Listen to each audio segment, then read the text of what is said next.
इतिहास में कई योद्धा हुए, लेकिन एक ऐसा राजा भी था जिसके शरीर पर 80 से ज्यादा घाव थे, जिसकी एक आंख, एक हाथ और एक पैर युद्ध में खो चुके थे। फिर भी दुश्मन उसका नाम सुनकर कांपते थे। वो था मेवाड़ का शेर, राणा सांगा।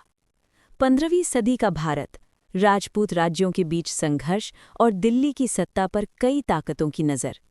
इसी दौर में मेवाड़ की धरती से एक ऐसा योद्धा उठा जिसने अपनी तलवार से उत्तर भारत की राजनीति ही बदल दी। युद्धों में राणा सांगा को इतनी चोटें लगीं कि उनका शरीर मानो जंग का नक्शा बन गया था। कहा जाता है कि उनके शरीर पर 80 से ज्यादा घावों के निशान थे, लेकिन हर घाव उनकी हार नहीं बल्कि एक नई जीत की कहानी था। राणा सांगा ने कई शक्तिशाली सुल्तानों को हराया। मालवा और गुजरात के शासकों के खिलाफ उनकी जीत ने उन्हें पूरे उत्तर भारत में सबसे शक्तिशाली राजपूत नेता बना दिया। उनका सपना था दिल्ली की गद्दी पर राजपूतों का परचम लहराना। लेकिन तभी इतिहास में एक नया नाम उभरा, बाबर।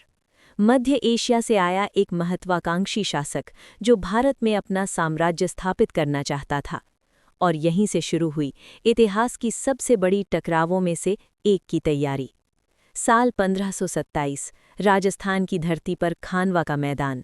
एक तरफ बाबर की विशाल सेना और दूसरी तरफ राणा सांगा के नेतृत्व में राजपूतों का महासंघ।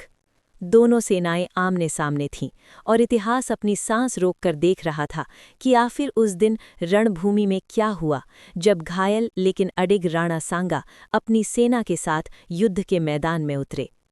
इतिहास की धूल में आज भी एक नाम गूंजता है, जिसके शरीर के घाव उसकी कमजोरी नहीं बल्कि उसकी वीरता की पहचान थे, और जिसकी तलवार ने दुनिया को बता दिया कि असली योद्धा वही होता है जो आखिरी सांस तक लड़ना जानता है।